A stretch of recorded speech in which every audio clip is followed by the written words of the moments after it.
Well, hello there. Alright, I'm not going as Scottish this week. I forgot about that. Hello. Oh, yes, right. You can tell how tired I am. This is, Bleeding Raindrops here. Welcome to another week of rainy reading. Sorry I was much too tired earlier. Long day. That's all I'm going to say. I'm not going to go into the details, but I was just really, really tired and I just could not do the stream. So, we're going to do this now. The story that got picked out was the Clothes Make the Mare by El Calhoun. I suppose that's how you say it. Total 7,000 words, so I might be able to fit it in. It's going to be a squeeze. Depends on how fast I can read it out loud and if I don't make too many comments, which inevitably happens anyway. So I'm just gonna go through the comments here. Yeah, if you're smart, you can probably figure out which story I was going to read. I'll put it back in the list, so you'll probably notice an extra story there later. So yeah, I had one picked out, which was actually my favorite shop instructor from uh automotive school because well, he was my favorite instructor. Well, he wasn't at first, but he turned out to be because I was taking my ISC test today, which is part of why I was so exhausted. You don't need to know what it basically is a really big test. Equate it to your final exams, basically. It took me 2 hours and I didn't even pass. So yeah, there you go. Anyways, so I was gonna read in my favorite shop instructors, my best imitation of his voice. So that'll be interesting. I don't even know if that'll work out right because he says he's Irish, but he didn't sound Irish. So yeah, I'm just gonna get started then, I guess. Uh, there was one comment here. Oh yes, I also like this solution with the I would love if I could have just an entire wall, like this entire wall over here. By the way, this is my room. I haven't been in my room for a while because there was mold in there a few months ago, and we got that cleaned out. We got paint covering the walls and all. Welcome to my room. So yay! But that entire wall there covered in clocks from different time zones, and I would have them all labeled. It would be great. So it'd just be like, okay, what time is it in? And I would have the person's name next to them. Every friend that I have on ponychan, I would put their name under their respective clock, and be like, all right, what time is it now for Astra? There he is. Okay. And so yeah. Anyways, on to the story. I don't want to take up too much of the time. I don't even know if anyone's watching yet, but you're probably all watching on YouTube, so hello to you YouTubers who are watching on YouTube. uh, let's see.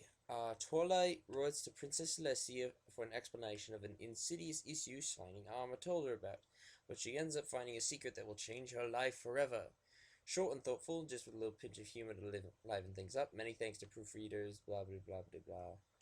I know none of those pre-readers, so alright then, slice of life. This will be interesting because a lot of slice of life lit stories actually don't actually uh qualify as slice of life. Um, you know, I've actually it's quite rare to find a fanfiction labeled as slice of life that actually is just someone going through their everyday lives. Usually something happens to them. I have read a small number of them where it was actually nothing more than ordinary life. This one Fluttershy went to a tea party, and the author did a great job of making the reader think that Twilight was dead until she walked in, and you're like, what? And so, yeah, but it was just a tea party, you know? They just had a tea party with friends, blah blah blah, and the whole point was that you thought Twilight was dead the whole time, and then at the end she wasn't. Um, Obviously I haven't said the title because I just spoiled the story. So if you ever find it, you won't know what it is. So, anyways, I'm gonna start reading because I feel like I'm stalling at this point, and I don't want to do that. So here we go. Oh, look at that! I have a private message. I'll read that later. So I'm just going to switch into my best imitation of my shop instructor's voice. So get ready for this. Twilight Sparkle reviewed her checklist one more time. She knew everything was ready, her list had been perfect the last 5 times, but checking it over again gave her something to think about, something to do other than sit and stare out the window as she waited. Outside, the sun shone brightly, baking Ponyville in one of the last hot, lazy days of summer. Window gazing wasn't exactly the most engrossing thing Twilight could do right now, but her intense preoccupation wouldn't allow much in the way of distractions. 8 months had gone by since she had seen her brother, or her favorite foal-sitter for that matter. She missed them terribly, but soon her wait would be over. The clock and her windowsill ticked again, now only 3 hours and 26 minutes. She should have groaned, perhaps, at her pitiful clock-watching state, but any thought of self-reproval was swamped by her ever-growing anticipation. She knew it wouldn't be particularly healthy to spend all afternoon this way, but she... Knock, knock, knock. Oh my gosh, they're early! Twilight raced down the library steps, singing, "Yes, yes, yes, yes!" the whole way. She skidded to a stop in front of the door, just before Spike opened it. And there they stood, right on her doorstep, large as life. "Sunshine, sunshine, ladybugs awake! Clap your hooves and do a little shake!" She hopped up from her dance, right into her brother's waiting hug. "Twilight!" Shining Armor gave Twilight a big squeeze before letting her down again. "So, what trouble has my little sis been getting herself in lately?" I would have said into, but anyways. "Oh, duels with all Ponyville at stake, riding balloons through tornadoes, the usual," she said with a wink. She started trembling a little, barely able to contain herself. "Ooh, we have so much to catch up on. Where do I begin? There's Rainbow... Did you know she finally got accepted into... Twilight?" Shining Armor put a hoof on her shoulder. "Yes? You think we could head inside first?" He glanced over at his wife, who was visibly wilting in the oppressive heat. "Oh, I am so sorry. I just..." Twilight stopped herself. Come in, come in." As soon as she stepped into the cool tree house, she called for Spike. "Spike, where's my checklist?" "Right here, where you left it." The little dragon didn't seem happy about the day's drama so far. Good. She reviewed it once more as her guests made their way inside. Item 1. Let them in. Self-reproach biting at her, she checked that one off. Item 2. Offer refreshment. That she could do. She was determined to be a good host. "Spike! I'm right here, Twilight." "Start the tea, please, and hurry. We're way behind schedule. They've arrived already, and we haven't even started the preparations yet." The little dragon waddled off toward the kitchen, grumbling a little under his breath, but Cadence stopped him. "Oh, you're making tea? Here, put some of this in it." Wrapped in a magical glow, a little package floated out of her saddlebag and over to the dragon. "I bought it as a gift for Twilight, so why not try some now?" Sure, why not?" He grabbed it out of the air and continued on into the kitchen, no longer grumbling. "So, can I offer you any tea or anything?" Twilight asked, as if nothing had just happened.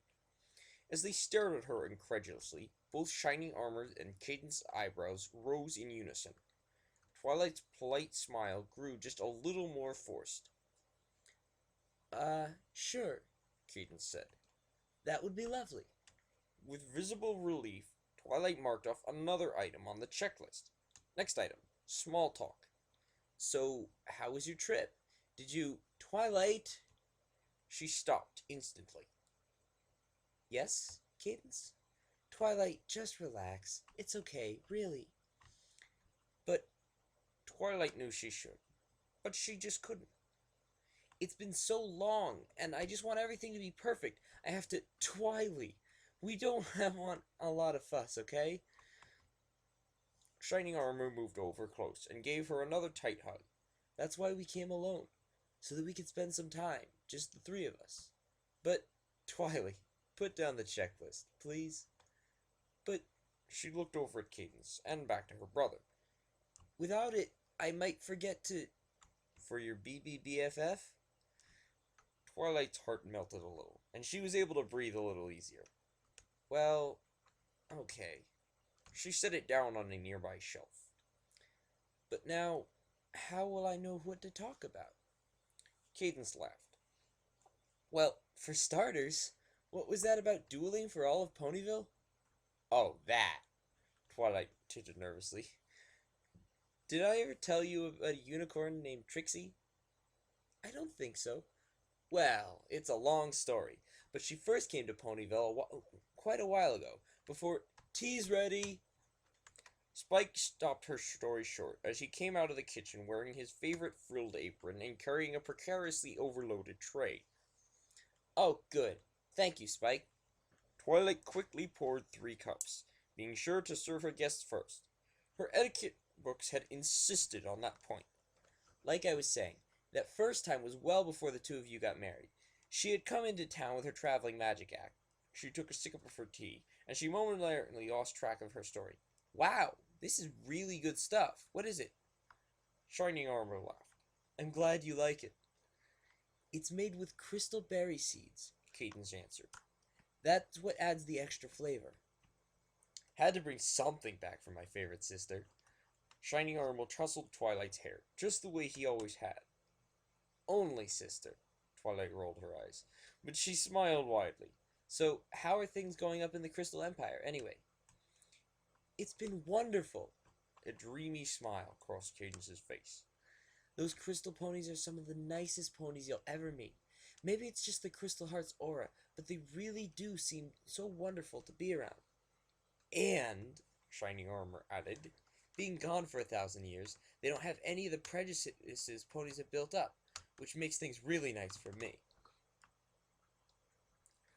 I'm guessing you mean Earth ponies there, because I know my OC, who I've written, is a little prejudiced against unicorns. She just really doesn't like them at all. So I'm assuming you're referring to Earth ponies when you say that they don't have the prejudices. Yeah, I mean, because I could totally see why Earth ponies would not like unicorns, you know, the magic. Especially Applejack does not like Twilight using magic on her farm, as displayed in Winter Wrap-Up, you know. I mean, yes, it was Winter Wrap-Up, but she said, that's not how we do things here, and especially not on my farm. So, anyways, back to the story. Huh? Twilight honestly had no clue what he was talking about. What prejudices? It's just I don't get looked down on. He laughed softly. It's nice that they can treat every pony equally. What? Confusion gnawed on Twilight. Her brother was making no sense at all. How is that different from here? It's just all the ideas about a stallion's proper place and everything never took hold there. You get to see what society was like before ponies started thinking that way. There, no pony looks down on you because you're a stallion. And they do here? Twilight couldn't believe it. None of her books had ever mentioned anything about... Of course they do, Cadence assured her. Attitudes like that are common all across Equestria. But they can't be, Twilight insisted. I've never seen anything like that. Cadence and Shining Armor glanced at each other and looked at Twilight. I suppose it's not the kind of thing they would put in books. Cadence glanced back over at her husband. And you don't have any close friends who are stallions, do you? Shining Armor stroked his chin thoughtfully for a moment. What are you two talking about? Twilight was getting a little perturbed now. She hated it when she discovered things that every other pony seemed to already know. Like the pinky sense and... well, I can't think of any other examples. But anyway, you know what I mean. Don't worry about it. Shining Armor put on what must have been meant to be a reassuring look. Just get back to your story. What kind of traveling... Oh no. Twilight was not about to let this issue slide. You two tell me about it right now. It really isn't important. Shining Armor began to back away slowly, looking uncomfortable. Tell me! Twilight knew she was being rude. She didn't care anymore. Shining Armor and Cadence shared a pained look. Finally, Cadence broke down. Twilight, in most of Equestria, stallions are seen as being inferior to Mare. Ah. I've actually heard this one brought up a lot. Mostly because of the ratio of mares to stallions. I'm sure any of us have noticed it. You know, it's just that there's a lot more mares, and I suppose the best way to put it would be they live in a mare's world. And I think you can all see exactly what that means because it translates to we as humans live in a man's world. Women are looked down on in several cultures. So I can see what this looks like here, which is quite interesting. So I can't wait to see what the author has in store for that. That can't be true. Twilight had never noticed anything of the sort. That doesn't happen here, not in Ponyville. Cadence's voice just became just a little condescending. Have you noticed who does all the manual labor jobs around here, Twilight?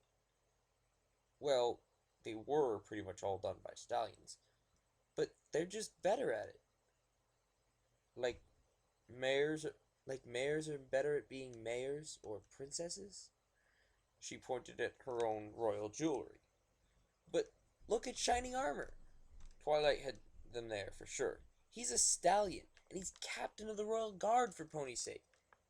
The first stallion to hold that position in more than 800 years.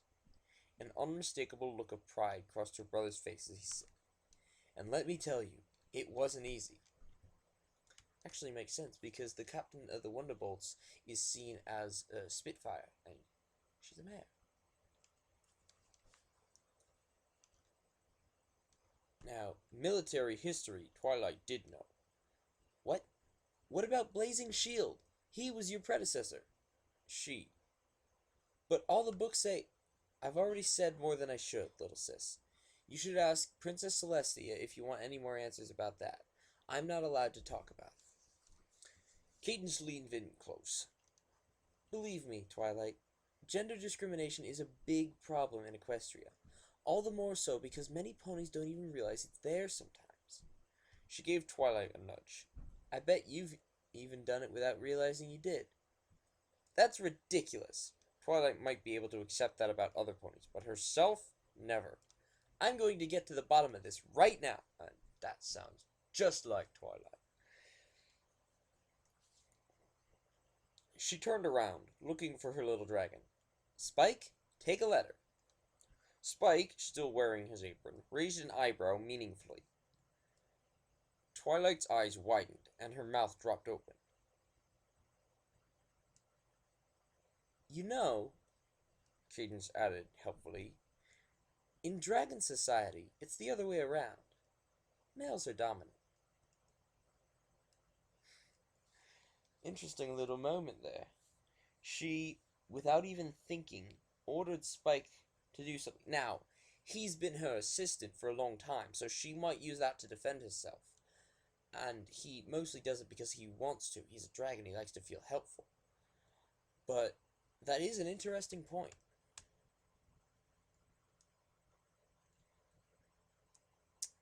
Stunned, and more than a little sheepish, Twilight turned back around. Never mind, Spike. I'll just write this one myself. Thank you so much for giving me your input on this letter, guys. Twilight gave her brother and Fulster another hug. It was nothing, really. He patted her on the head, and she let them go again. I'm just glad we were finally able to stop by and catch up for once without the fate of the world hanging in the balance, Cadence giggled. You'll come and visit us in the Crystal Empire? Of course. Twilight beamed her brightest smile. And I'll bring my friends, too. You know they love it there. She glanced side to side conspiratorially. Especially Rarity. In front of Twilight's house, the two royal guards harnessed to their chariot, snorted impatiently. With a wince, Shining Armor turned to leave. Well, duty calls. I guess we should spend more time here, Twilight. I wish we could spend more time... I don't know how I read that wrong. It's okay. I know how it goes. Twilight had gone through more than her own fair share of royal duty in her years. You get going, and I promise to visit soon. I'll remember that promise, Cadence called out, as she stepped up into the chariot, and I'll see you then. Before Twilight could reply, the chariot wished her guests away. Whatever they were busy with, it really must have been urgent. Turning back inside, she held up the rolled letter in front of her with a violet glow. She would find out about this, and she would do her part to fix it. Though she was reluctant to use him now, Spike would be the fastest way to send it. Spike, could you send this, please? Of course, Twilight. It really is no big deal, you know. Snatching the scroll from the air, he burned it quickly, sending the smoke spiraling out through a window. But I never even realized I was doing it. Twilight could scarcely believe it herself. I guess it's just that when the culture around you is so steeped in inequality, you get used to it and don't even notice. I told you, it's okay. Spike waddled around the library, cleaning up after their guests. Something Twilight did notice now, though she might not have earlier. I like being your assistant. Yep, see, that's the point I just made a minute ago. Twilight used a burst of her magic to teleport the dirty teacups into the kitchen. She resolved to do her part of the chores from now on. You really don't have to do that, Twi. Spike evidently wasn't used to that, though. I can manage just fine without... He broke off what he was saying, and a strained look crossed his face before he belched out a gout of green flame. It coalesced into a letter before falling to the ground.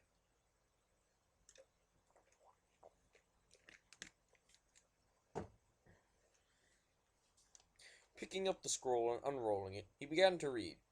My faithful student, Twilight, I would indeed like to discuss the issue with you. Among other things, please come to Canterlot alone, at your earliest convenience. The little dragon flipped the letter over, turned it back to the original side, and even held it up side down before saying, That's all there is. Well, that was interesting. At least Princess Celestia wanted to see her and talk about it. But what was that alone business about? And what other things did she want to discuss? Spike, can you finish up here? Sure. Twilight thought for a moment, and checked her meticulously organized schedule. And can you make sure my friends know where I went? She noticed a conflict on the schedule. And tell Fluttershy that I have to reschedule the picnic? Well, I guess so. Thanks. She gave the baby dragon a big hug before heading out the door. And don't worry, I'll be back by tomorrow morning. I'd be interested to see how the title ties into all this. I mean, that point about Shining Armor's predecessor, it could be just a point used to make the arguments, or it could be slightly important. My pinky sense, as I would like to call it, my intuition, is telling me that that's going to become important. So I'd be interested to see how the title comes into this, though, because the clothes make the mare. So far we've established that there's a mare-dominant society all across Equestria that Twilight doesn't know about, and she has to discuss it with Princess Celestia. I don't see how clothes tie into this, although only that clothes are commonly worn in high-end societies like Manhattan and Canterlot, commonly inhabited by unicorns more than any other race. So they're sort of the high-class society. So I'd be interested to see how this ties in. So I'm just going to keep going because I've been reading for 25 minutes here. Get to that private message later. Princess Celestia! Twilight, I'm so glad you were able to make it. She rested in her favorite spot, that lovely cushion in front of her fireplace. Even as a filly, Twilight hadn't often been invited to Private Celestia's private quarters. Private Celestia. That would make a really... Wow.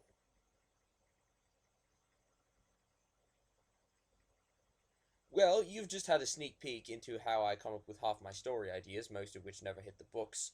That one I might actually work on. Private Celestia. Please don't steal that. I want to use it.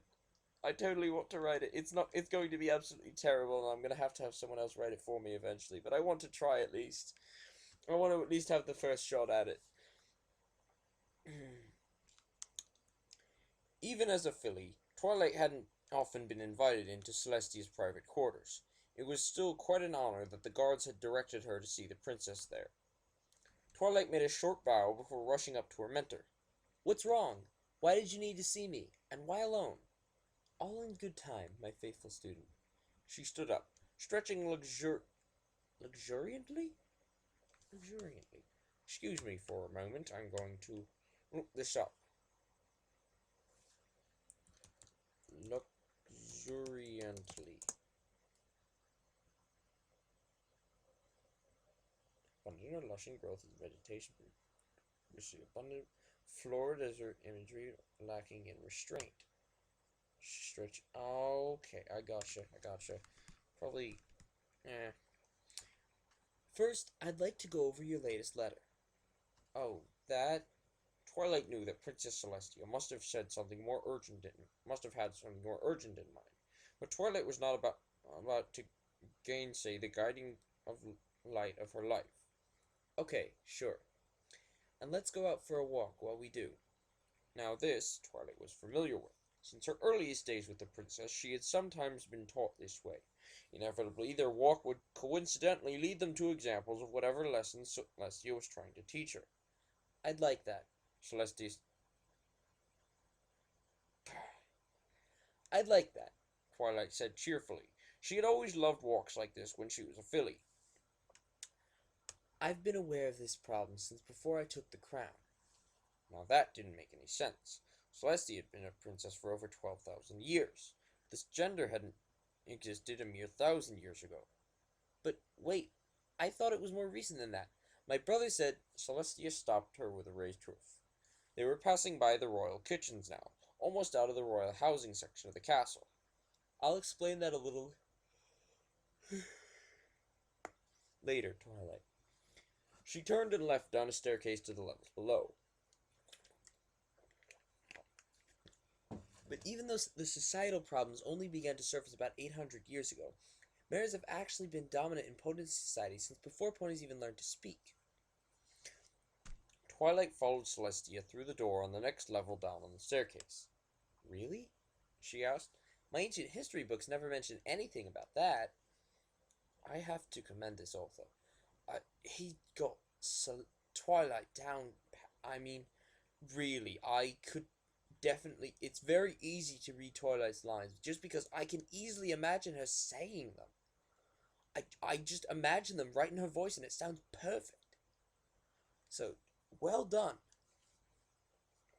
They wouldn't. Celestia gave one her famously hard-to-read little grins. After all, who writes the history books? Oh, right. But I just can't get over how unfair some of it is. They were walking through the whitewashed hallways of the guard barracks now. Twilight had been here many times before, visiting her brother, which brought to mind one particular example of that unfairness. You know that when my brother applied for combat magic school, he got turned down, even though his scores were better than 3 of the mares who were chosen in the same class. Things like that happen all the time, my little...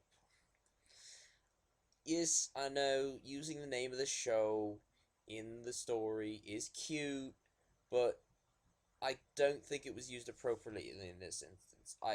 She could have just said Twilight or My Faceless Student, or one of the ones she usually says. My Little Ponies is actually usually directed, in a downward, authoritative, but friendly, mention. For example, Cheerily to her students would, when she wanted to call all of them, she would probably say My Little Ponies. Twilight said the same thing to the Cutie Mark Crusaders. Celestia said it to, I believe, Twilight and her it's possible Twilight, I'm not really sure, but on a personal level with Twilight right here, I don't think she would use that. We have a comment, the first one.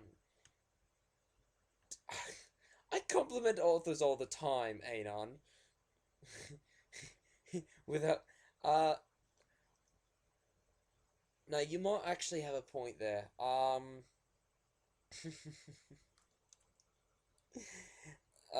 Things can happen. You, sir, have seen nothing. Allow me, I'm sorry, I can't in the middle of the stream, but go on over to Fic, the board where I came from, and check out one of Ion Sturm's latest comments. He did the same thing. I have never seen him offer help on a story like that before. It was like, wait a minute, what? He didn't just tear it to pieces, he actually tried to help? What? Anyways, back to the story. She led Twilight past the entrance to the guard's mess hall and onward down the hallway. And that's why I've been trying to turn around attitudes about it. She snickered a little, a sound not often heard from such a regal pony. Making Blue Blood a prince was one of my early attempts at changing those attitudes, though that one rather backfired when it went to his head. Oh, I was wondering why you never did anything about him. Yes, Celestia grimaced as she walked. If I demoted him now, certain ponies would see it as proof that stallions aren't fit for high positions. And what are you doing now? Twilight knew Celestia wouldn't let an issue like this fester without doing something about it. Celestia stopped walking. The two were now standing in front of the guards' lockers and changing room. Why don't you step inside and see? Here? No pony was allowed in there. It was private, and there were two very intimidating royal guards stationed at the entrance. Yes, Twilight sparkled. Here. But they're changing in there. That's truer than you know, my faithful student. No. Okay, I think my brain jumped a little far, but as soon as she said changing and then Celestia said truer than you know, my brain jumped straight to Rule 63. Probably not quite that extreme. That it's probably more of like a they're probably just learning to change their morals or something. I don't really know, but we'll see what the author has in mind. It's probably not what it's probably not Rule 63. Because the story would have been labeled then. It's for everyone. She gave Twilight Mr. Typo there, Mr. Capital. She gave Twilight a nudge toward the door. But it isn't as if you've never seen ponies without clothes on before. Yes, exactly. They live in Ponyville. They don't wear clothes, except for the Rarity occasionally wears dresses, but that's because she's a fashionista. She likes to wear fancy clothes, especially the ones she designs. She's sort of advertising and enjoying herself at the same time. She only wears her own designs. I don't know if you ever noticed that. I'm sure you do. She only wears her own designs. But she's a really good designer, so I mean, why not? I mean, you're pretty much shooting yourself in the foot if you don't use your own product. So, there you go. But none of them wear... What? No! You have a cat flap. You're supposed to use it.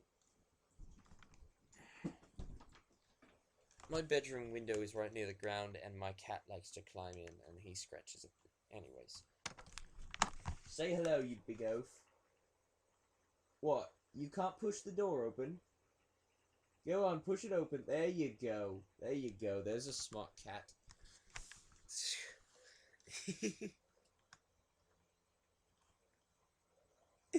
Anyway.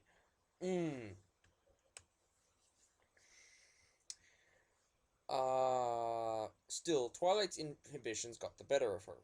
The stern glares of the two guards at the door didn't help either. She stood still, conflicted. She was unable to go through, but also unable to disappoint the princess. What would she do? A rock and a hard place. As always, Celestia seemed to be able to read her mind. Don't worry, Twilight. I'm coming too. She calmly stepped through the doors, unquestioned by the guards, of course. Of course, she's the highest, power in the land. Why would the guards, of course, they answer to her, so, of course. Still slightly uneasy, but now with a clear path to take, Twilight followed the princess inside. It looked and smelled like any pony would expect a locker room too. Rows of lockers and benches are smelling of sweat and dirty horseshoes. A few royal guards walked here and there. Most of them headed past Twilight and Celestia toward the door. Thankfully for Twilight's sensibilities, all of them were fully clothed. I don't understand why that would be a problem. No one in Ponyville wears clothes.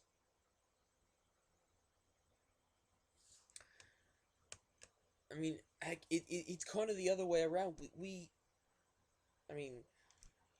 as bronies, as the fandom, have seemed to have determined that clothes are almost like formal wear is for formal occasions, but other forms of clothing, like saddles and socks, seem to be almost sexy. For erotic purposes. So it's weird like that. Um, let's head to the showers, Celestia said, already walking up. Showers? None of her previous educational walks with the princess had been anywhere near this risque. What was going on? Come along, Twilight. Hurrying, Twilight caught up to the princess. This was awkward enough without being in here alone. As Twilight came up alongside, Celestia stopped again. Aha! That's what I brought you here to see. Watch closely. Twilight looked to where the princess was pointing and saw just what she had been hoping to avoid. Half a dozen royal guards were getting ready to hit the showers, some already unbuckling their armor. Still, Princess Celestia wouldn't have brought her here if there wasn't something important to see. She watched on, steadfastly trying to quash the part of her that wanted to enjoy watching these stallions and... Twilight. The guards didn't seem to take any notice of the two mares watching them, and they began to strip off their armor. Something odd was happening, though. As the first one took off his armor, his white coat became reddish, and his straight blue hair became curly and yellow. Another stripped down and turned green, and became a mare. Okay, so it actually is Rule 63, as I thought. It's probably a sort of... Yep. Remember earlier, the Shining Armor's predecessor having been a mare? That was an important point. I'm guessing it's a sort of spell that disguises them as stallions. Uh, just for looks, but they're actually mares. And this is also why they don't seem to care that there's two mares staring at them. So, reading on.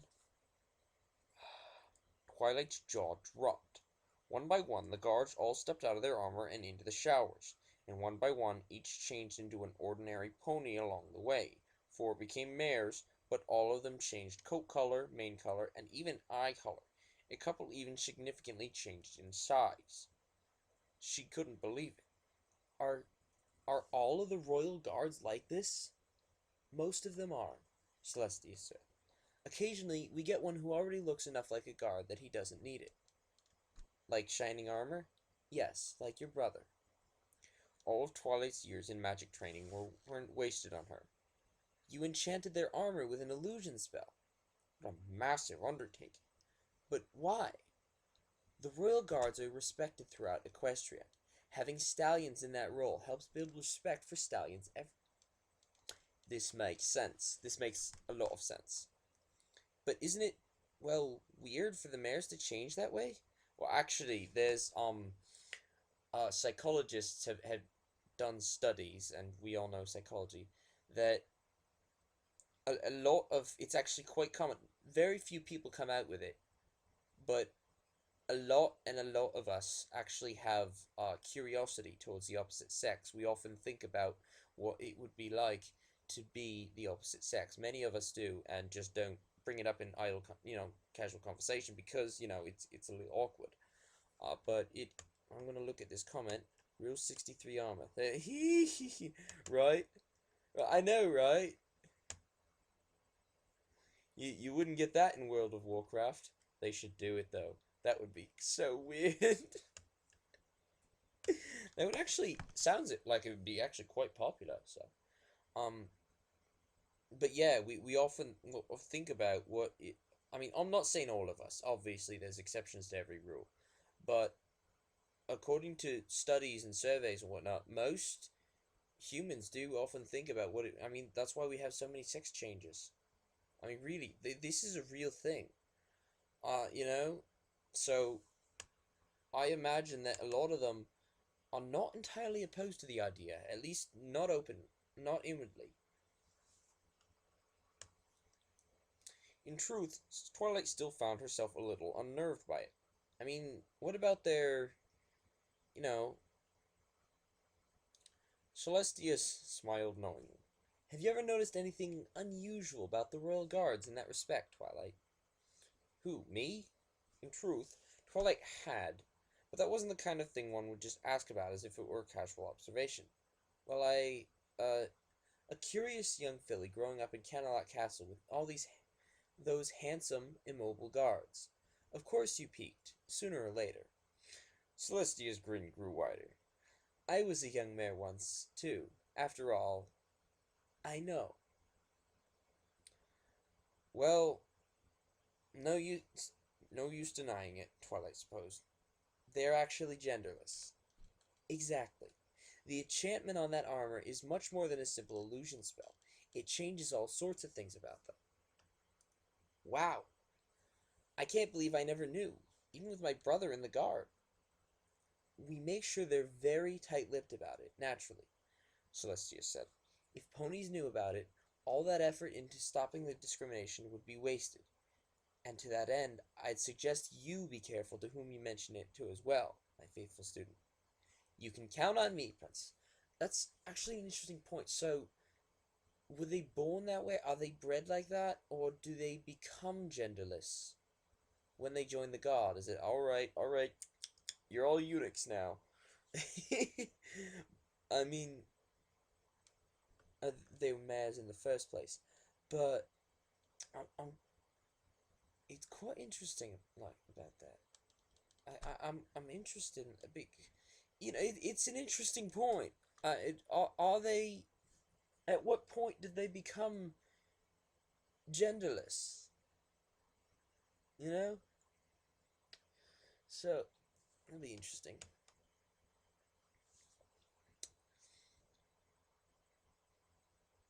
Uh, I know I can, Twilight Sparkle. I know I can. Celestia paused. She seemed to be lost in introspection, thinking about something difficult. Twilight didn't interrupt. Eventually, she continued, but gender equality wasn't the only reason I wanted to show this to you, Twilight. She sighed heavily. Let's return to my quarters. Twilight had never seen the usually regal and self-assured Alicorn so hesitant. It was disturbing. Could this be the reason Celestia needed to see her? She followed her teacher back silently, hesitant curiosity, nervous anticipation, and sullen dread all rolling inside of her. With her magic, Princess Celestia closed the door to her chambers behind Twilight. The unmistakable sound of a latching lock followed. What I'm about to tell you, Twilight, no pony else can ever know, no matter what you decide to do. Are we clear? Of course, Princess. Nervousness squeezed at her chest. What could this possibly be? Celestia is going to ask her to be a member of the Royal Guard and make her genderless. Celestia sighed, and she seemed to shrink down a little. I suppose I can't put off telling you any longer. Twilight. She paused, seeming reluctant to continue. She looked at Twilight in the eye, made a slight nod, and her expression rose from reluctance to determination. I'm dying, Twilight spoke. Oh, here we go. Another story about Celestia dying and wanting Twilight to be her successor. I've seen all of them. They're boring. This had better bring something else to the table or I'm going to rage quit on this story. Well, actually, I can't, because I promised to read the story. But I will write comments with a passion and dislike the story if this does not bring something more original to the table after bringing that up. What? Twilight's world was imploding. She dropped to the floor. You can't die. You're immortal. No pony can cheat death, Twilight. Not even a princess. That actually brings up the point of, Twilacorn. Spoilers, if you have not seen the season finale. After Twilight, Hasbro pretty much advertised it ever. After Twilight became an alicorn, everyone was commenting on is she going to have to outlive her friends. We have comments. I will write a very sternly worded letter. Yes, I will. Scroll down so it goes away. People were talking about, like, is she gonna have to outlive her friends? There was a lot of fan art. One of my favorites. Oh, excuse me. One of my favorites being Twilight sitting next to 5 headstones in a row, which were Pinkie Pie, Rarity, Applejack, Rainbow Dash, and Fluttershy, all in a row. Oh, and a little small one for Spike. And she was sitting there with her wings folded and tears down her eyes, and it's darkened and whatever. I don't remember the artist. It's one of my favorite pieces of art that came out of it. But the point is, she's immortal. She'll be forced to outlive her friends. And they asked this on Twitter, and Lauren Faust, I think it was Lauren Faust, I don't remember if it was her or one of the actual story writers, who said she will not be forced to outlive her friends. So that brings up a very interesting point. Of are they actually immortal or just given extreme longevity? No pony can cheat death, Twilight. Not even a princess. Of course you can. You're 12,000 years old. This had to be some kind of a joke. Some kind of misunderstanding. The world just didn't work like that, and Twilight couldn't accept it. Princess Celestia may be, yes. But little old me? I'm 204. Oh.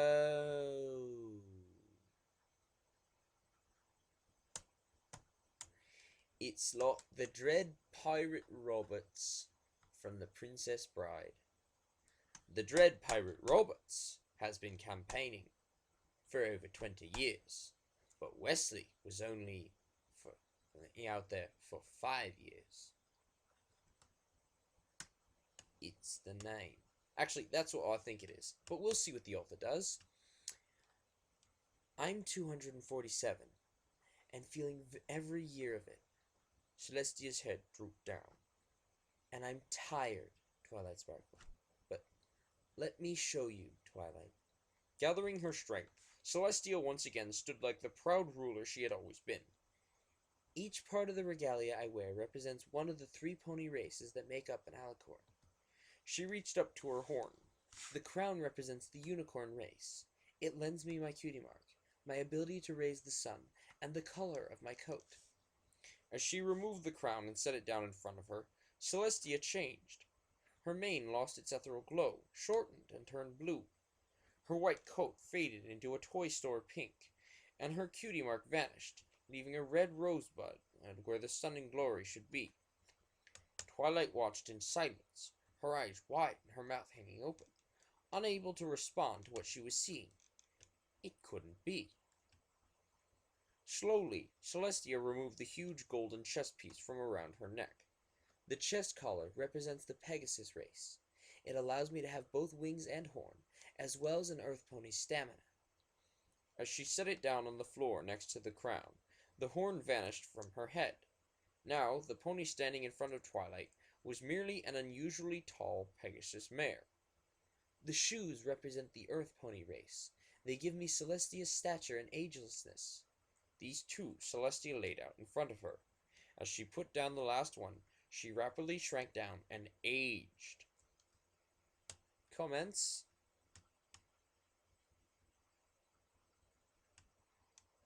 I see your comment there. So, what a twist!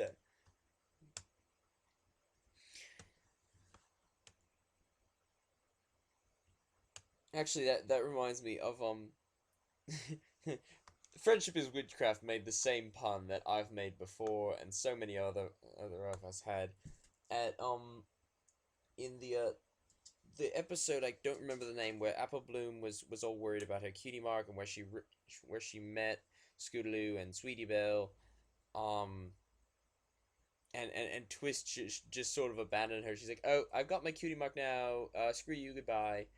I mean, at least that's the way I felt about it. And people started making the image macros. What a twist! And then Friendship is Witchcraft. Diamond Tiara walks by. What an excellent plot twist! So, great puns all around. Let's get back to this. There. Now you see me as I truly am, Twilight. Standing in front of her was a Pegasus mare smaller than Twilight herself, and looking more venerable than Granny Smith. Before I became Celestia, ponies knew me as Rose Petal. Twilight finally found her voice. Before you became Celestia? Think I've got it picked. The pony that the history books know as Celestia is actually a long succession of different ponies wearing this regalia, Twilight, each one carefully chosen by the one before. But, Princess, what? Please, call me Rose. Even Celestia's voice had changed. It was softer and sweeter now, if that's possible. I mean, really, Celestia, Nicole Oliver does a great job with Celestia's voice. She's just got the softest and sweetest voice ever. It's such a motherly tone. I mean, really, I mean that's part of what makes the show so amazing is the voice actors are just so talented. Um, but you know, if possible, it's softer and sweeter now, wavering with none of the power and grace it once had. Okay, Rose.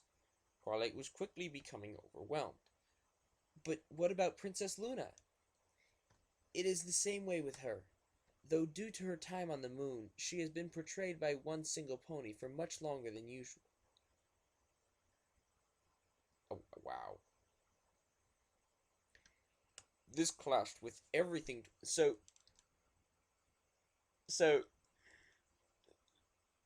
Luna is the older sister. Luna's older than Celestia.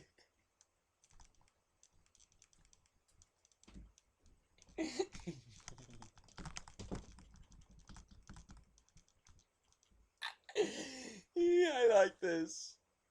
I like this. Best princess. I like this. Okay, I like this. Okay, moving on, moving on. Mm. But she's your sister. The two you can't be. Celestia cut her off again. Sisters, as in members of a sisterhood. Twilight. She giggled a little. The pony you know as Luna is actually a completely different pony. His name is Silverwood. Um, well, you're half right.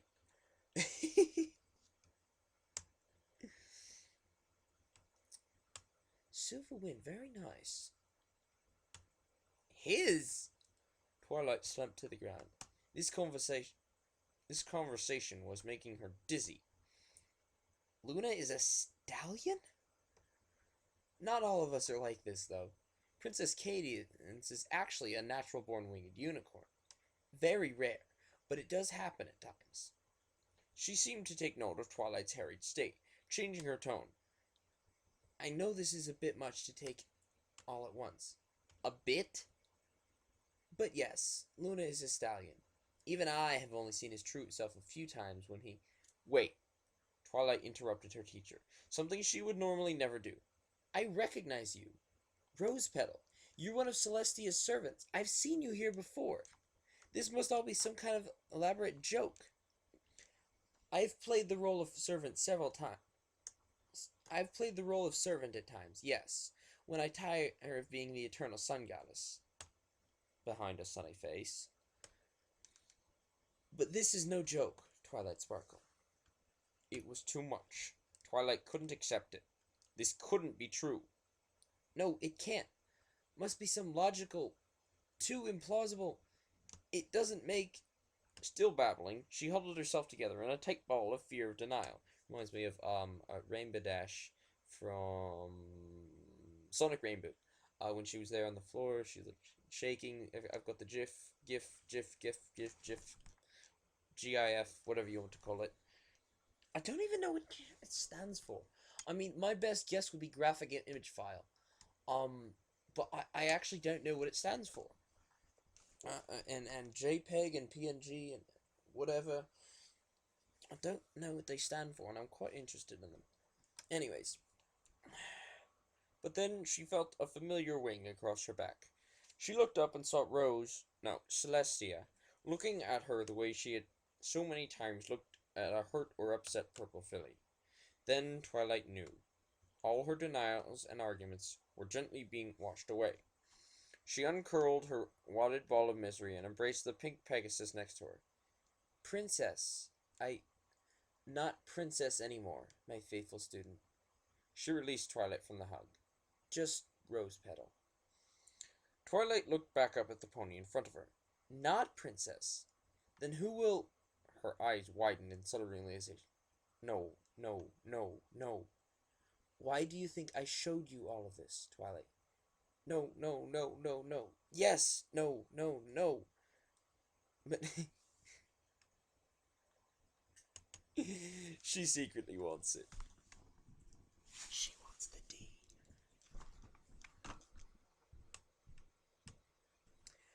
Graphics interchange format. I was right with the G. And sorry, Detective Pinkie Pie, you're just a little slow. Detective Pinkie D Pie. Yeah, Pinkie D Pie. I always read you as Detective Pinkie Pie. I don't know why. But the D isn't. The D isn't. College has ruined me. Oh, and you found the image too. Hey. Oh my gosh. Yep, that one. That's the one. That's the one. Thank you very much, Whole Wheat. And Detective Pinkie D Pie D posting as best princess, who is apparently actually a stallion named Silverwing, or was it Silverwing? Let me scroll up and look. Silverwind. Okay, close. Just one letter off. The D.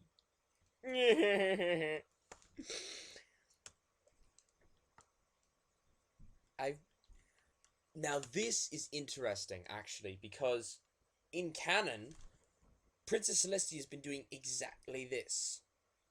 If you want to, there's a great video, thoroughly analyzing. DigiBrony does them. I don't remember. It's like thoroughly analyzing, Magical Mystery Cure. Um, and he explains how, Princess Celestia has probably been training Twilight since the very beginning, and how, Starswell the Bearded was probably also Princess Celestia's student, and she had tried to train him for the crown as well. And he just couldn't do it because he couldn't understand friendship. Go watch the video. I'll see if I can find a link, because it really is a great video, and I've talked to him a few times. He's a great guy. So yeah, definitely go watch that. Honestly, his channel is amazing. I would suggest subscribing to him. I enjoy them. But yeah, so like he explained how Princess Celestia's probably been training Twilight for this for a while. So this here is actually very possibly a canon thing. So I find that quite interesting. Um, yeah. So moving on. And so I end every speech, relatable post number 2375. I end all my speeches with yeah. So yeah. Most of Twilight wanted to run away. One little traitorous part of her reminded her of her wildest fantasies, the ones where she herself became an alicorn, became a princess, became Celestia's faithful partner rather than Celestia's faithful student. But this wasn't what she dreamed of. She only wanted to be with her mentor, not be her mentor.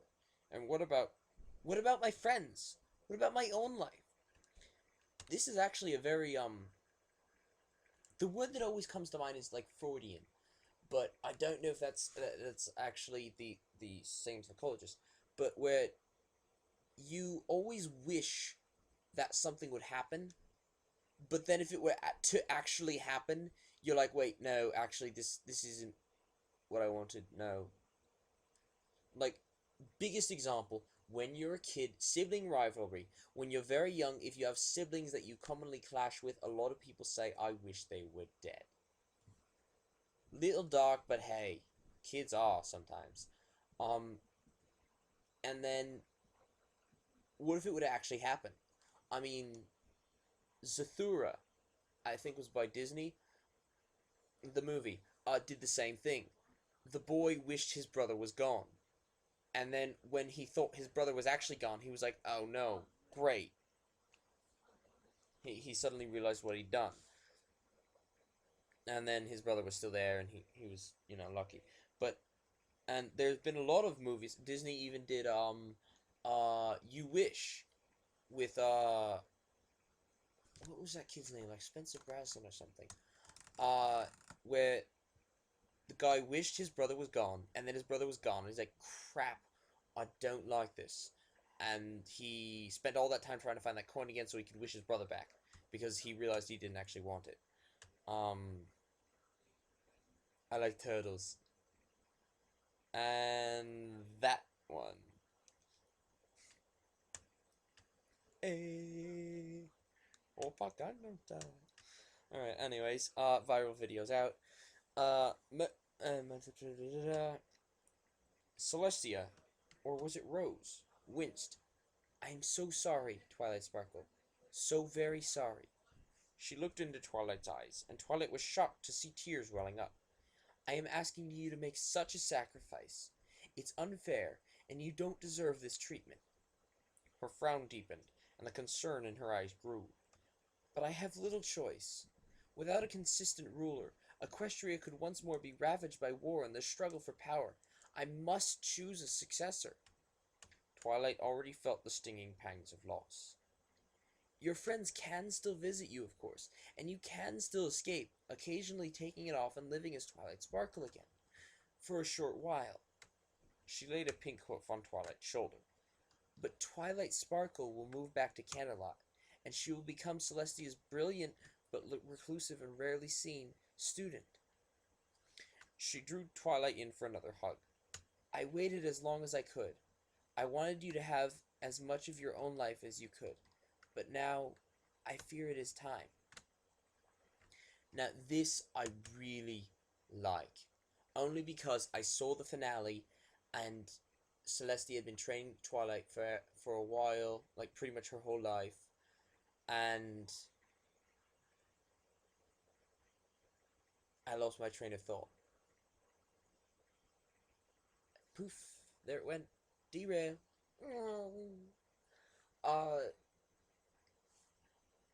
It was a happy thing. It was a great thing, and Twilight was shocked at first, but all her friends were excited about it, and she grew to love it. And she was like, "Oh, this is actually a great thing. This is a great honor. I mean, she lived it up. Not like I've been looking forward to this my whole life, but she was like, whoa, I happily accept this position. I proudly is the word I was searching for. I proudly accept this position." And then shining armor with his liquid pride. But then here, it's sort of a sad, almost dark thing. Like, I'm dying. I need you to replace me. It's not as much of a happy thing. It's such a different perspective for the same situation. Almost the same. It's slightly different, but it's a much different perspective, and I really like it. So well done there. Back to the story. You mean your Twilight pulled away and stood staring in shock. No, you can't. Not yet. Rose Petal giggled again. No, not quite yet, my faithful student. I still have a little life left in me. Her grin faded, and he has enough elixir to set his affairs in order. But yes, he will die. Richard Harris. Great actor. And I'm sure you all know the movie.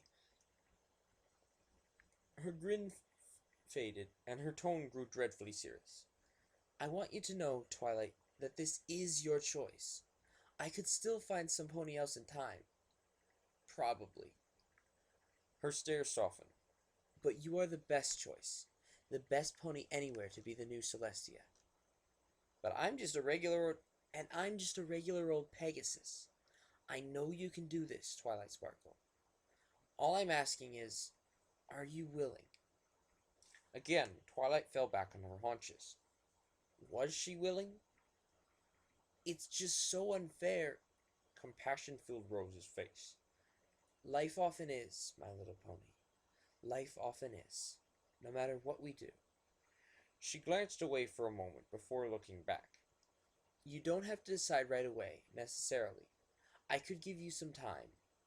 Though it is urgent, I don't want you to feel I'll do it. The words seemed to come out of her mouth all on her own. But as she thought, she realized she would. She would do nearly anything for Equestria. She would do even more for her beloved teacher. Thank you, Twilight Sparkle. for everything. Tears were welling up in the old pony's eyes again. So, where do I begin? Twilight asked. That seemed to bring Rose back from her morose turn. Well, let's get started right away, shall we? She pointed to the golden horseshoes now sitting empty on the floor. Put the shoes on first.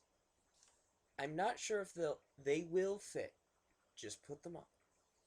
One by one, Twilight slipped into the enchanted shoes. As she placed her hoof into the last one, a feeling like she had never felt before rushed into her.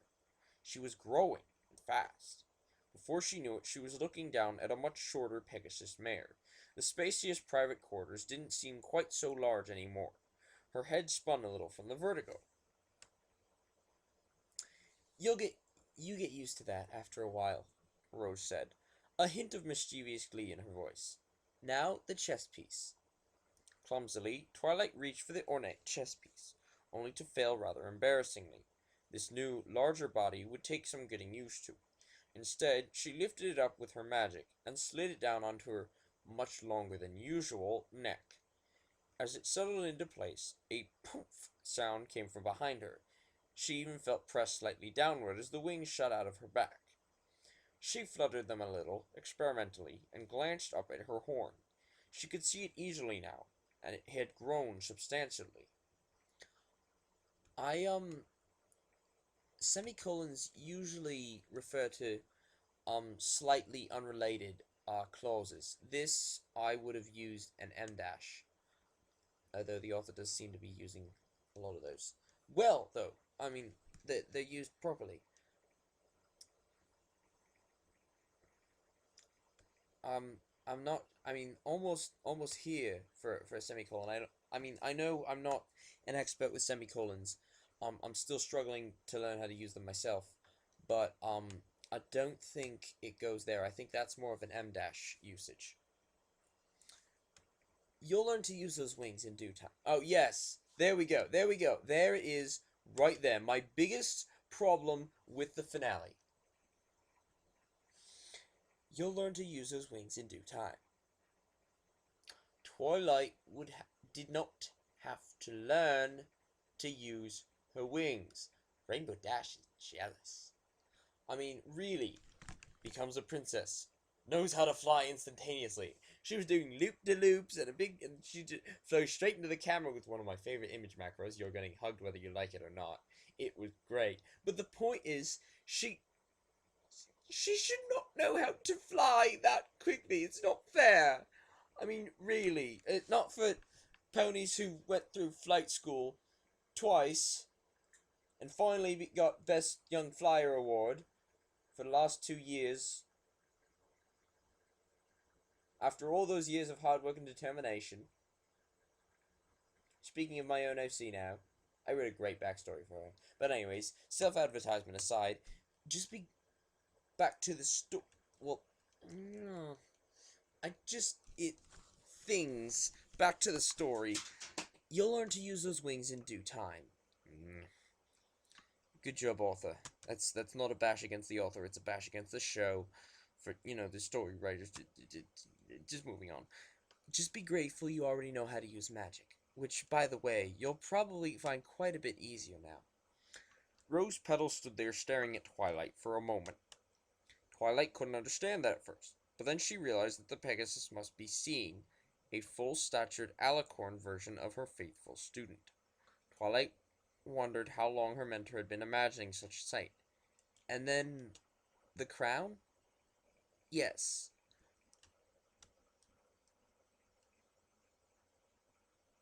Exactly! That would have been a great episode with her and Rainbow Dash, or perhaps even Celestia teaching her to fly. But it doesn't matter. Watching her struggle and learn to fly would have been a great episode, and it would have latched on so many people. I might actually have liked her. I actually do not like Twilight Sparkle as a character. I don't know if you all know that. I just don't find her interesting. But I might actually... Right. But, I might actually have enjoyed that. Watching her struggle and then learn to fly. It would have been a great moment. It would have been a great episode. Why? Hasbro, what are you doing? Stop! I mean, really, it just... Oof. I could go on forever, but point being, back to with a sigh of trepidation, Twilight lifted the crown with her magic. More than anything else, this was it. It would seal her as the new Celestia, new ruler of Equestria, and it would complete her transformation. She was finding it hard to breathe, but she couldn't turn back now.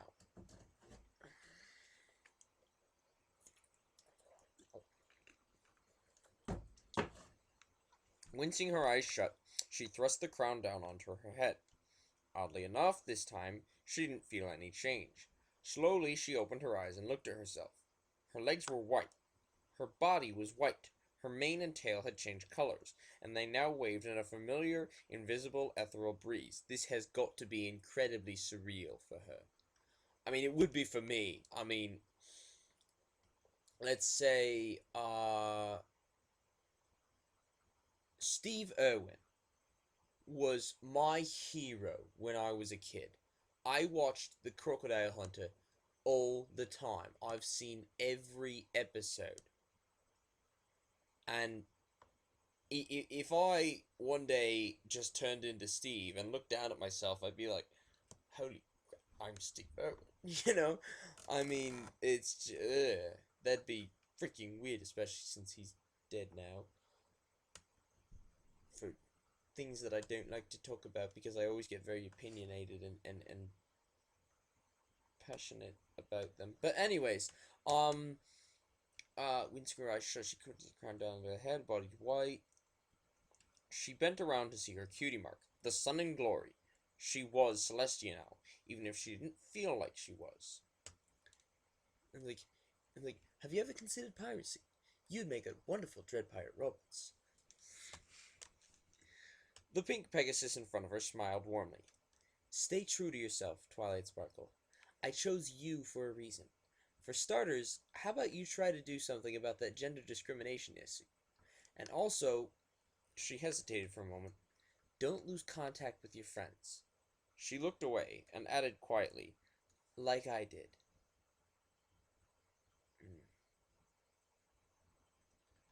This reminds me of the premise for Behind a Sunny Face, which I never actually read. I was so disappointed because I saw it being tossed around and it looked like a great story, and I just never had the time to read it because I was so crazed over doing story reviews back then that it was all I did, and I used up all the free time I had doing that and trying to write my own story. So I'll have to go back and find it and read it. Although honestly, it's become cliche at this point. It's kind of like, I don't know. You know how in like a fandom, when something first comes out as an original idea, and then everyone sees it and they all try to do their own version of it, like I'm trying to do with Bubbles. I really wish that I had gotten to the fandom earlier because I was writing the same story and then it was already written and I have to try and do something completely different. Anyways, I should just I wouldn't respect myself if I did. Like, as a joke, I could tell people that I wrote Bubbles, but I wouldn't respect myself if I did it, because it would be a complete lie. I mean, props to the guy who wrote it for remaining anonymous. But, so frustrating when the story that you want to write has already been written by someone else, and done better than you could have ever done it. Oh, so frustrating. But enough about me, back to this story. I wasn't prepared for this. Even if she would have help, it was still very overwhelming. Oh wait, you won't be alone, Twilight, she chuckled. I think Rose Petal can still be Celestia's servant for a while longer, so I'll be around to give advice. And you can trust the royal advisors. They were also carefully chosen. Even if she would have help, it was still very overwhelming. Ever so quietly, Twilight sang under her breath, I wasn't prepared for this. I wasn't prepared for this. Celestia smiled as she saw her 5 friends and a certain baby dragon rush into the royal audience chamber. I'm so glad you could answer my summons on such short notice, girls. She turned her head Oh my goodness. That one got past me.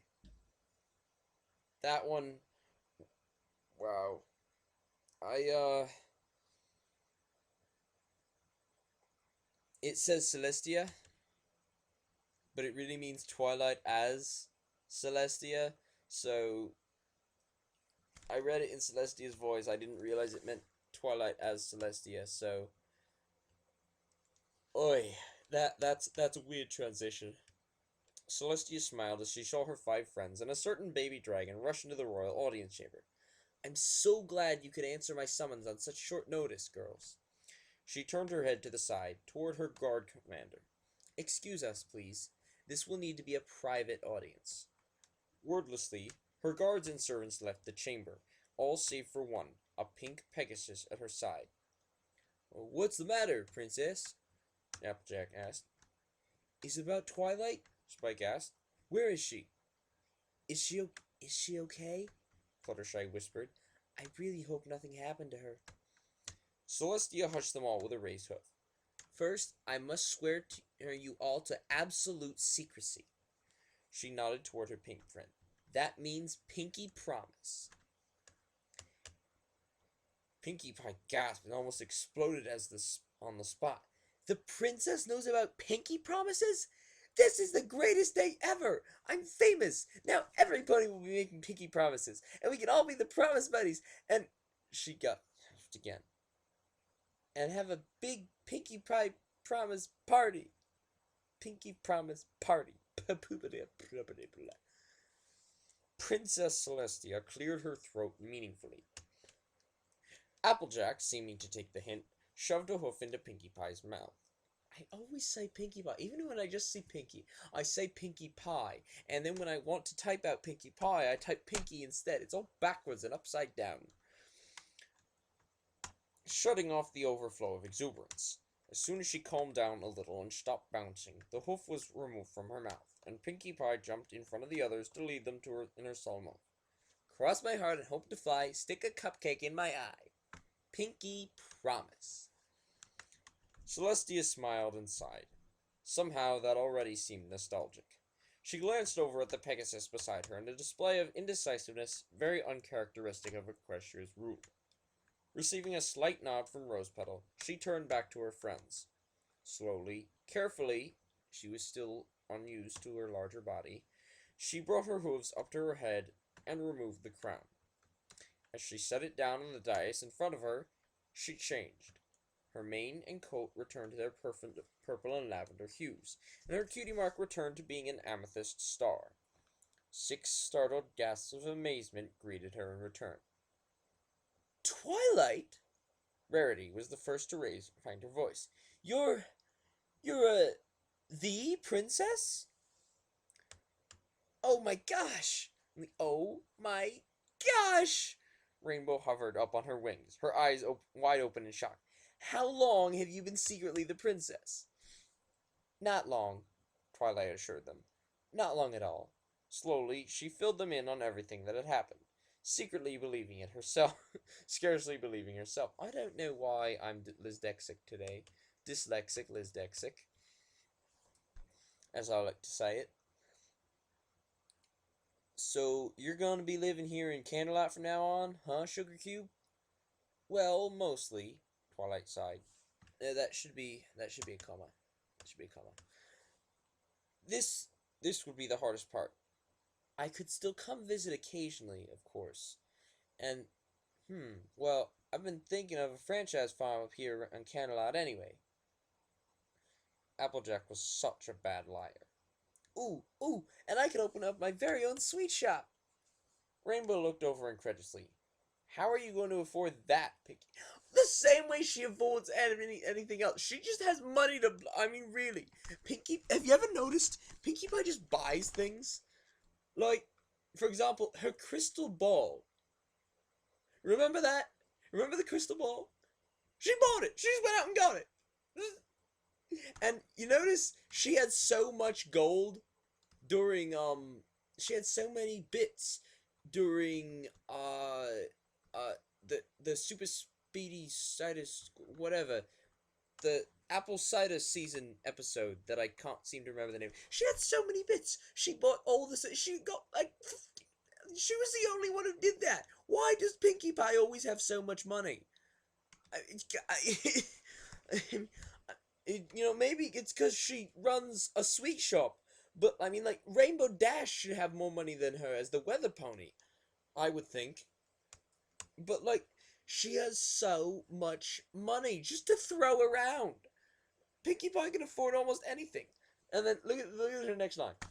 I know people, she answered cryptically. Yeah, there we go. There we go. Pinkie Pie's involved with the mob. Pinkie Pie's a mob boss. Yep. Mm-hmm. Go ahead, write that. I don't care about that one. That would be like a random / comedy fic that I don't think I would be very good at writing because I'm not good with comedy. So you guys can all go ahead and write that. Pinkie Pie the mob boss. Here we go. Okay, whatever. Rainbow Dash shook her head. Anyway, I'll have to move out of Ponyville anyway to join the Wonderbolts, so I'll just sign up to be stationed with the Canterlot Squadron. Oh, and well, I heard there was an opening at the Canterlot Intensive Care Animal Hospital. You and you know I've always dreamed of living in Canterlot, Twilight, Rarity said, positively preening. So of course I'll come. And well, can I still be your #1 assistant? She had to fight back tears by the time they were all finished. You don't have to, Twilight stuttered. It's not fair that all of you have to give up your lives, too. Life happens wherever you are, Rainbow replied. I'm not giving up anything. Life's not always fair, Sugar Cube. You just gotta make what you can out of it. Go to them. Twilight had forgotten about Rose Petal sitting next to her, but she took the old mare's advice and rushed down to her friends, sweeping them all up into an enormous hug. You are all the best friends a pony could ever ask for. A true, true friend helps us. As the hug ended, Spike handed her the crown. Her crown. Oh, her crown.